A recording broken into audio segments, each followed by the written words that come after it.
The story is titled, Your Dad Left You Nothing, my stepmom said, pocketing my 40K inheritance. I found the real will in the attic and served her papers at her book club meeting. Your dad left you nothing. That sentence has been living in my skull on a loop like a song you hate but can't turn off. I'm Megan, 27, female, and 3 weeks after my dad's funeral, my stepmom Linda, 54, female, said those exact words while literally sliding my dad's old leather folder toward herself and tucking it into her tote bag like it was a receipt from Target. She even smiled.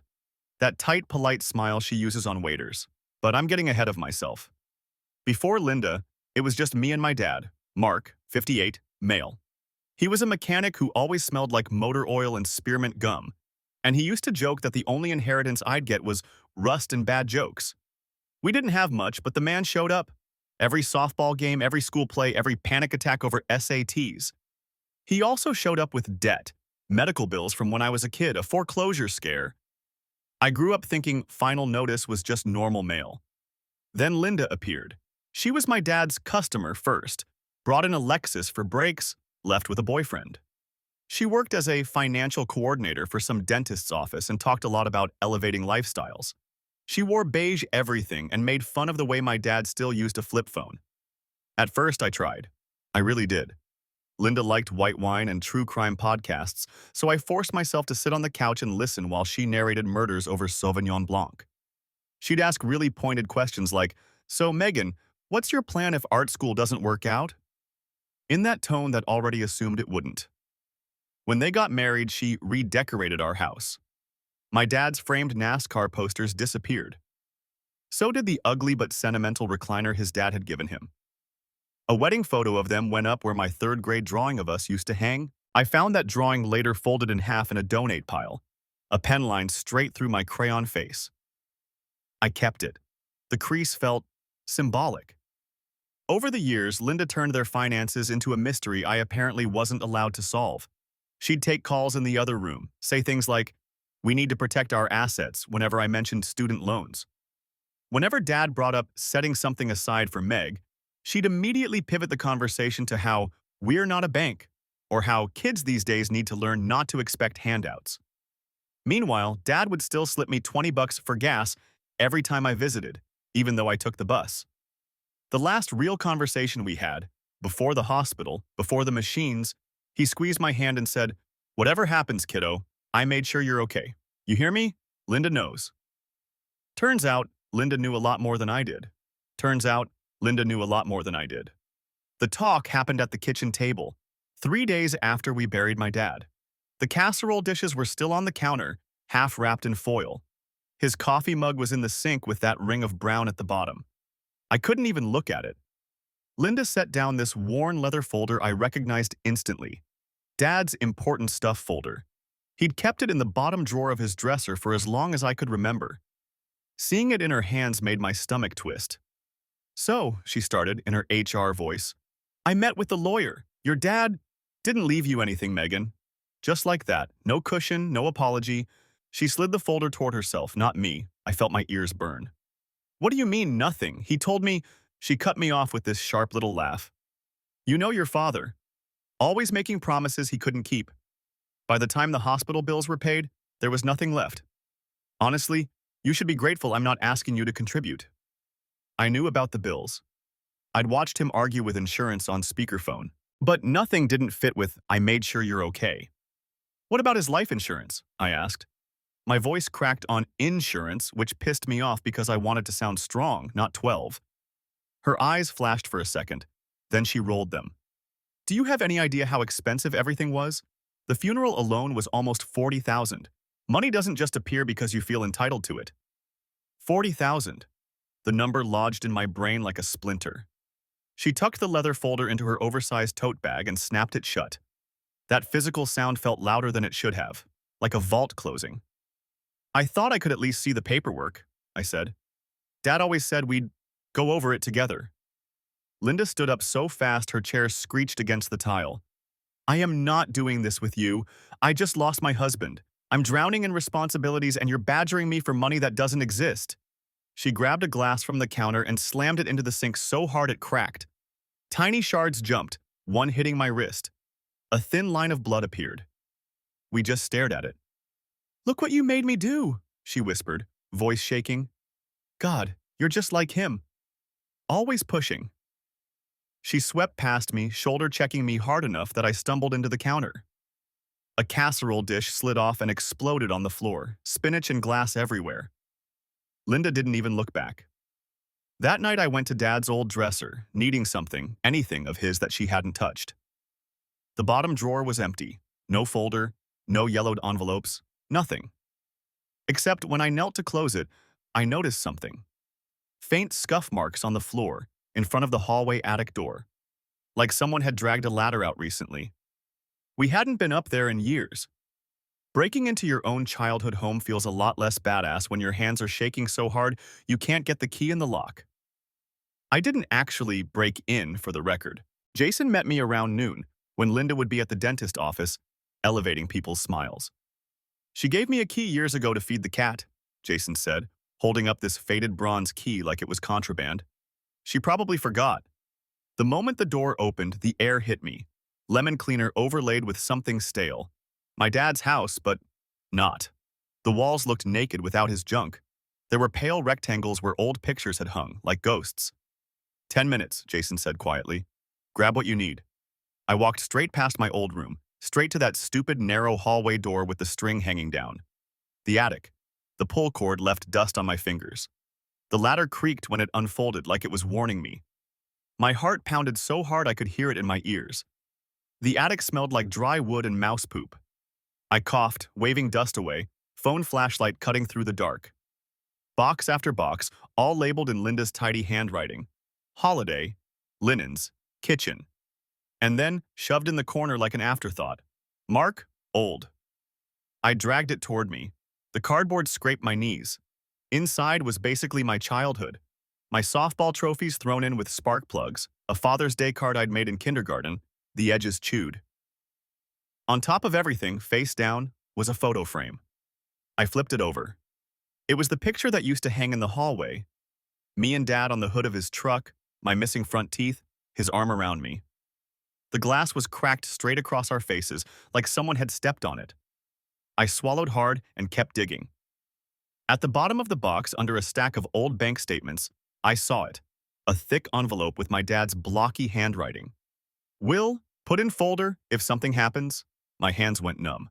I tore it open and skimmed so fast the words blurred. "Being of sound mind, my daughter Megan. Life insurance policy in the amount of $40,000 to be placed in a separate account in her name. Residuary estate to my spouse Linda." So yeah, Linda got the house, the cars, all the stuff. I was supposed to get the policy. The hers. I was still processing that when I heard a car door slam outside. "Megan?" Linda's voice floated up through the ceiling, sharp and shocked. "Jason? What the hell is going on?" Panic ripped through me. I shoved the will under my hoodie, crammed the empty envelope in my back pocket, and scrambled for the ladder. She yanked it, hard. I dropped the last 4 feet, landing on my hip. Pain shot up my side. Jason shouted something, stepping between us, but Linda barreled past him, hair wild, eyes locked on me. "What did you take?" she shrieked, grabbing for my hoodie. Her nails caught skin. "You ungrateful little thief! This is my house!" She shoved me into the hallway wall so hard a framed wedding photo of her and my dad crashed to the floor, the glass exploding across the hardwood. She kicked it out of her way like trash. I hit record on my phone without even thinking and held it low by my leg. "Dad left that policy to me," I said, voice shaking but loud. "You told me there was nothing. You lied." Her face twisted. "I paid the bills. I handled everything. After all I did, I deserve that money. You think he wanted to reward you for running off to draw cartoons?" There it was, out loud, on video. Jason grabbed her arm when she raised her hand again. "Enough, Linda." I slipped past them, heart racing, hoodie clutched tight over the crackling paper against my ribs. By the time I got outside, my hip was throbbing, my wrists were bleeding where her nails had dug in, and my dad's will was warm from my skin. I sat in my car, shaking, and pulled it out. His signature stared back at me. Next call I made was not to Linda. It was to a lawyer. Law offices smell like old paper and stress. I sat on this stiff leather chair, clutching my dad's will so hard the edges were bending. Across from me was Hannah, 38, female, estate attorney, glasses low on her nose, flipping through the pages like my life was a homework assignment she had to grade. She read in silence for a full minute. Then she looked up. This is actually very clear. Your father specifically carved out the life insurance and named you for the 40,000. My throat tightened. So she lied. Straight to my face. Looks that way. Hannah tapped the will. Did your stepmother handle his affairs after he passed? Funeral, bills, that sort of thing? Yeah, I said. She told me the funeral used up everything. She's the one who said there was nothing. I slid my phone across the desk and pulled up the recording. Linda yanking me, calling me a thief, admitting she deserves that money because she paid the bills. Hannah listened, eyebrows slowly climbing. This, she said, rewinding, this is gold. At minimum, it shows intent. Can I actually do anything? I asked. Or is this just me being morally right and legally screwed? She smiled, a little dark. We can absolutely do something. First, we get a copy of the life insurance policy and the beneficiary designation. If your name is on it, and she cashed it out, we sue for conversion and demand a full accounting of the estate. If she changed the beneficiary when your father was sick, we argue undue influence. She paused. And we can talk about a protective order given the assault. Hearing the word assault made my stomach knot. My hip still bruised when I walked. What do you want, Megan? She asked. Bottom line. I want what he left me, I said. And I want her to know she doesn't get to rewrite his last promise to me like I don't exist. So Hannah drafted a demand letter. Legalese, but the gist was, we know, we have the will, we have the video, and we want the 40 grand and answers. Linda's response was unhinged. She didn't call me. She went on Facebook. Suddenly, half the people from my hometown could see this long post about entitled stepchildren and greedy artists trying to steal from a grieving widow. One screenshot landed in my inbox with, is this about you? Then came the voicemails. Sobbing, screaming, switching mid-message. You are killing me, Megan. After everything I did for you, click. You ungrateful little witch, you don't deserve a dime. Click. I'll make sure everyone knows what you really are. 2 days later, she showed up at my apartment. She pounded on the door so hard my neighbor's dog started barking. When I didn't open, she went around to the parking lot. By the time I looked out the window, she was kicking my front tire, ranting at the sky. One of my terracotta planters shattered under her foot, dirt everywhere. She picked up a shard and hurled it at my windshield. Spiderweb crack. My neighbor, bless her, had already called the cops and was filming from her balcony. When the officers arrived, Linda melted into this shaking, sobbing puddle, clutching her chest and saying I was provoking her by weaponizing lawyers. One cop pulled me aside and said, file for a restraining order and tell your attorney. That night, doom scrolling, I ended up on Linda's Instagram. Her grid was basically a shrine to one thing, her book club. Curated cheese boards, stacks of pastel hardcover thrillers, captioned My Girls, My Safe Place. There was a recurring tag, hashtag Thursday Thrills, once a month, always at her house. The next one was in 2 weeks. At our follow-up, I mentioned it to Hannah, half joking. If she's going to lie to my face in my dad's kitchen, I kind of want her to get served in front of her little fan club, right over her brie. Hannah considered me for a second, then shrugged. Process servers love a good audience. We pick the address and give them a window. What they do with it is up to them. I pictured it.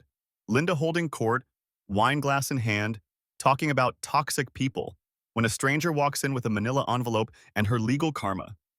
If she wanted an audience so badly, fine. I'd make sure she had one when the truth showed up at her door. Update 2.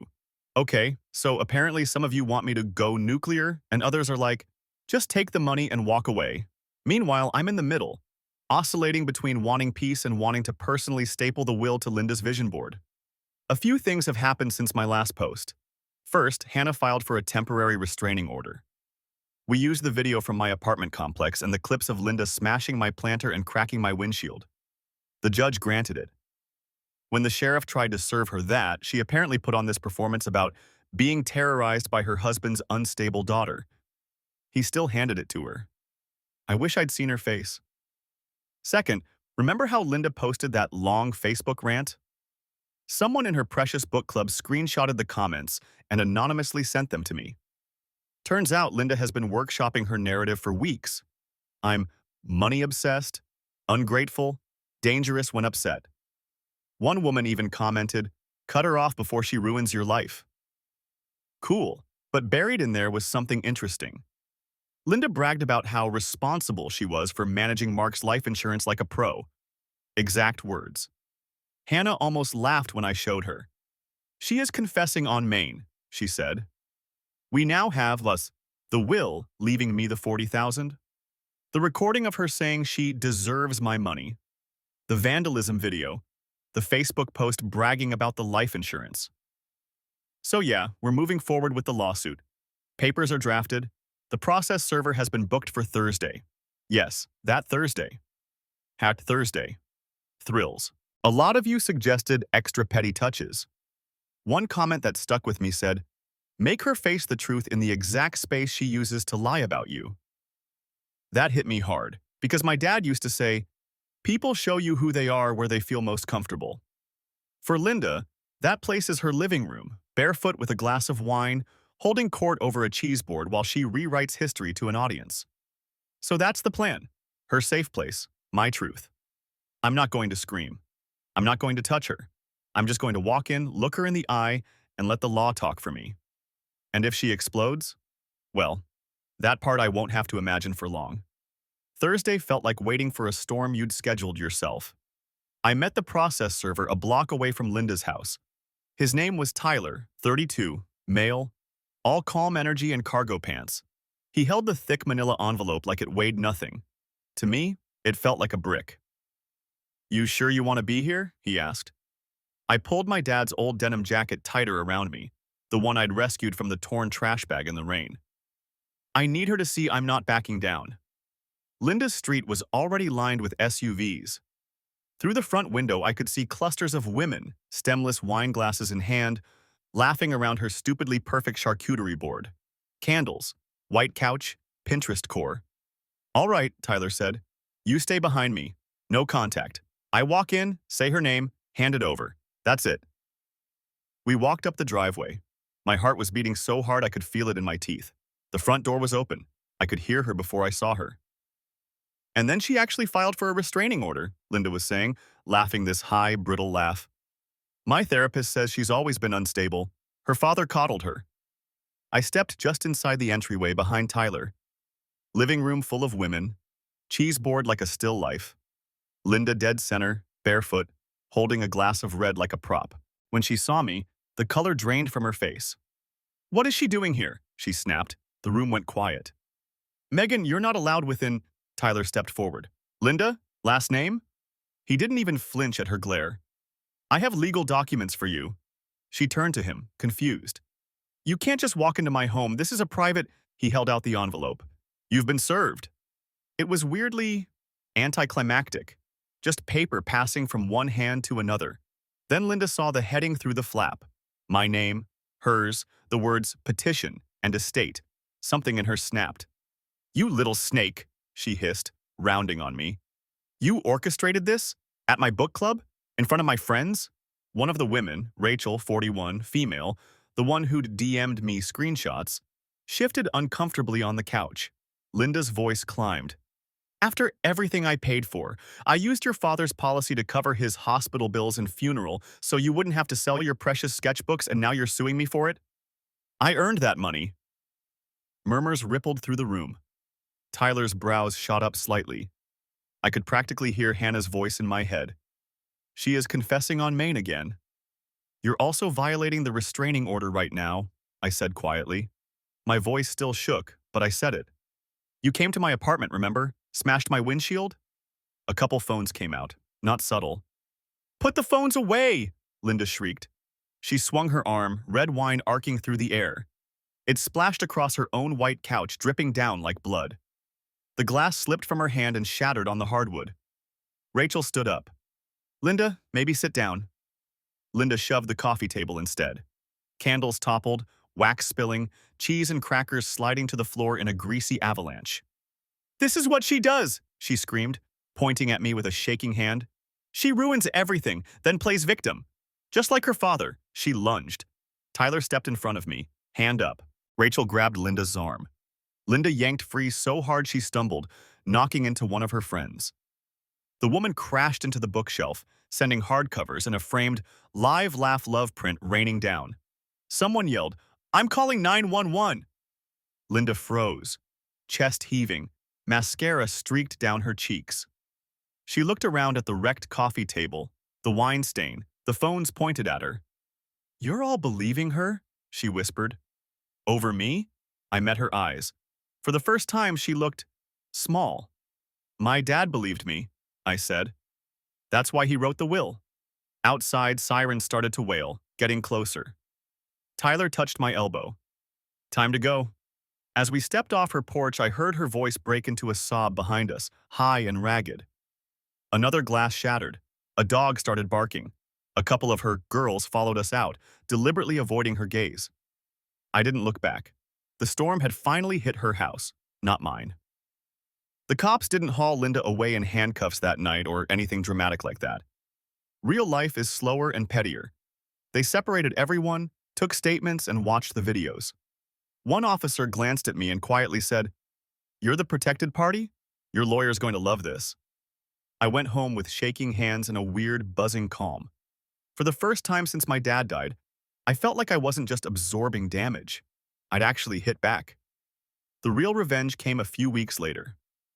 Courtrooms look nothing like they do on TV. Fluorescent lights, old carpet, everyone half bored, except Linda. She walked in wearing black like she was attending my funeral, not a hearing. When she saw me sitting with Hannah and Jason in the row behind us, she flinched like I'd slapped her. Her book club friends didn't sit with her. Rachel was on our side of the aisle. Linda kept glancing back at her, confused, like she couldn't compute it. The judge watched the videos first, the one in the hallway with her admitting she deserved my 40 grand, the one of her kicking my car, the one from book club where she melted down in front of the cheese board and screamed that she'd used my father's policy like a pro. Hearing her own words in that flat courtroom air was brutal. There was no lighting, no sympathetic audience, no wine to swirl. Just her voice, high and mean, echoing off beige walls. Linda kept whispering to her attorney, 60, male, like maybe there was a magic loophole he'd somehow missed. There wasn't. The judge finally said, "It is clear from the will that the life insurance policy was intended for Megan. It is equally clear from Ms. Linda's own statements that she used those funds for other purposes and attempted to conceal that fact." My heart was punching my ribs. He ordered a full accounting of the estate and repayment of the entire $40,000 to me, plus interest and legal fees. He also extended the restraining order and added mandatory anger management. Linda made this strangled sound, somewhere between a sob and a snarl. "You're rewarding her for attacking me," she burst out. "She turned my friends against me, The judge held up a hand. "Ma'am, if you continue, I'll hold you in contempt. Sit down." Rachel testified after. She admitted Linda had lied to the book club and that once she saw the will and the videos, she couldn't keep pretending. Linda wouldn't look at her. Jason went next, telling the court about my dad showing him the policy and saying, "At least Megan will have something." I lost it quietly at that. Hannah nudged a tissue into my hand without looking away from the judge. It took a few months for the money to actually hit my account. Linda had to refinance the house she'd fought so hard to control. My lawyer said she cried in the hallway afterward, complaining that I'd stolen her retirement. But the court order was clear. For once, her tantrum didn't change anything. When the transfer cleared, I went to the bank in person. The teller slid the receipt across the counter. 40,000 and some change. My name on the account. I didn't blow it on revenge purchases or some dramatic vacation. I paid off my highest interest loans. I put most of it into a savings account labeled Dad's Safety Net. One chunk went to something specific, a small studio space I rented with 2 other artists. First month's rent, deposit, keys. I framed the will, not the whole thing, just the page where he wrote my name and to be placed in a separate account in her name. It hangs above my desk now, next to the photo from the cracked frame. I got the glass replaced. You can't even see where it broke. Sometimes I think about the moment in Linda's living room, the wine stain blooming across her white couch, the live, laugh, love sign face down on the floor, her reflection shattered in her own phone screens. She wanted to erase me from my dad's story. Instead, the last chapter has my name on it, in his handwriting, backed by a court order she had to sign. That's the sweetest part of the revenge. I didn't have to destroy her. I just had to stop letting her destroy the parts of my dad that were meant for me.